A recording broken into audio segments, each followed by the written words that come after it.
ವೀಕ್ಷಕರಿಗೆಲ್ಲ ನಮಸ್ಕಾರ. Welcome to my YouTube channel. Bigg Boss Kannada season 12ರ ಮನೆಯಲ್ಲಿ ಫಿನಾಲೆ ವೀಕ್ ಹತ್ರ ಬರ್ತಾ ಇದೆ. ಆ ಕಾರಣದಿಂದ ಎಲ್ಲ ಸ್ಪರ್ಧಿಗಳಿಗೂ ಈಗ ಒಂದು ಕೊನೆ ವಾರದ ಟಾಸ್ಕ್ ಅಂತಾನೆ ಹೇಳ್ಬೋದು.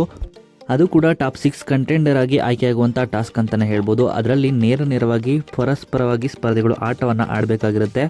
ಅದೇ ರೀತಿ ಡೇಂಜರಸ್ ಝೋನಲ್ಲಿರುವಂಥ ಸ್ಪರ್ಧಿಗಳಿಗೆ ಇದೊಂದು ಅವಕಾಶ ಅಂತಾನೆ ಹೇಳ್ಬೋದು. ಬಿಗ್ ಬಾಸ್ ಕೊಡುವಂಥ ಟಾಸ್ಕಲ್ಲಿ ಗೆದ್ದು ಮುಂದಿನ ಟಿಕೆಟ್ ಪಡೆದು ಟಾಪ್ 6 ಕಂಟೆಂಡರ್ ಆಗಿ ಆಯ್ಕೆಯಾಗುವಂಥ ಒಂದು ಅವಕಾಶ ಅಂತಲೇ ಹೇಳ್ಬೋದು. ಇದನ್ನು ಮೊದಲನೇದಾಗಿ ಧ್ರುವಂತ್ ಅವ್ರಿಗೆ ಸಿಕ್ಕಿದ ಅವಕಾಶ. ಇನ್ನು ಧ್ರುವಂತ್ ಅವ್ರಿಗೆ ಸಿಕ್ಕಿರುವ ಅವಕಾಶದಲ್ಲಿ ಧ್ರುವಂತ್ ಅವರು ಗಿಲ್ಲಿನ ಆಪೋಸಿಟ್ ಆಗಿ ಆಯ್ಕೆ ಮಾಡ್ಕೊಂಡಿದ್ದಾರೆ.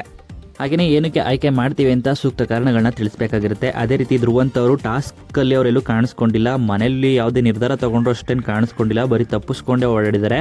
ಹಾಗಾಗಿ ಗಿಲ್ಲಿ ಅವರನ್ನು ನಾನು ಆಯ್ಕೆ ಮಾಡ್ಕೊಳ್ತೀನಿ ಅಂತ ಹೇಳಿ ಈ ಟಾಸ್ಕ್ಗೆ ಗಿಲ್ಲಿನ ಆಯ್ಕೆ ಮಾಡ್ಕೊಂಡಿದ್ದಾರೆ ಧ್ರುವಂತ್ ಅವರು. ಇನ್ನು ಟಾಸ್ಕ್ ಯಾವ ರೀತಿ ಇದೆ ಅಂತ ನೋಡೋದಾದರೆ, ಗಾರ್ಡನ್ ಏರಿಯಾದಲ್ಲಿ ನಿರ್ಮಿಸಿರುವಂಥ ಒಂದು ಬೋರ್ಡ್ನಲ್ಲಿ ಅಂಟಿಸಿರುವಂಥ ರಬ್ಬರ್ ಇರುತ್ತೆ. ಆ ರಬ್ಬರ್ಗೆ ತಮಗೆ ಸೂಚಿಸಿರುವಂಥ ಬಾಲ್ಗಳನ್ನ ಎಸೆದು ಬಾಲ್ನ ಅಂಟಿಸ್ಬೇಕಾಗಿರುತ್ತೆ. ಅದೇ ರೀತಿ 2 ಸ್ಪರ್ಧಿಗಳು ಆಟವನ್ನು ಆಡಬೇಕು.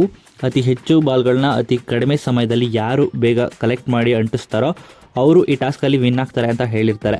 ಅದೇ ರೀತಿ ನೋಡೋದಾದರೆ ಈ ಟಾಸ್ಕಲ್ಲಿ ಗಿಲ್ಲಿ ಅವರು ಸೋತಿದ್ದಾರೆ ಅಂತಲೇ ಹೇಳ್ಬೋದು. ಧ್ರುವಂತ್ ಅವರು ಈ ಟಾಸ್ಕಲ್ಲಿ ಗೆದ್ದು ಮುಂದಿನ ಟಾಪ್ 6 ಕಂಟೆಂಡರ್ ಆಗಿ ಆಯ್ಕೆಯಾಗಿದ್ದಾರೆ ಅನ್ನೋ ಮಾಹಿತಿ ಇದೆ. ಗಿಲ್ಲಿ ಅವರು ಈ ಟಾಸ್ಕಲ್ಲಿ ಸೋತಿದ್ದಾರೆ ಅನ್ನೋ ಮಾಹಿತಿ ಕೂಡ ಇದೆ. ಯಾವ ರೀತಿ ಸೋತಿದ್ದಾರೆ ಅಂತ ಎಪಿಸೋಡಲ್ಲೇ ಕಾದು ನೋಡಬೇಕು. ನಿಮಗೆಲ್ಲ ಗೊತ್ತೇ ಇದೆ, ಗಿಲ್ಲಿ ಅವರು ಬಿಗ್ ಬಾಸ್ ಮನೆಯಲ್ಲಿ ಟಾಸ್ಕ್ ಆಡೋಕ್ಕಿಂತ ಮಾತಲ್ಲೇ ಜಾಸ್ತಿ ಆಡಿಕೊಂಡು ಇಲ್ಲಿವರೆಗೂ ಬಂದಿದ್ದಾರೆ. ಆದರೆ ಗಿಲ್ಲಿ ಅವರು ಎಲ್ರಿಗೂ ಫೇವ್ರೇಟ್ ಪರ್ಸನ್, ಎಲ್ಲ ರೀತಿಯಲ್ಲೂ ಉತ್ತಮ ಅಂತಲೇ ಹೇಳ್ಬೋದು.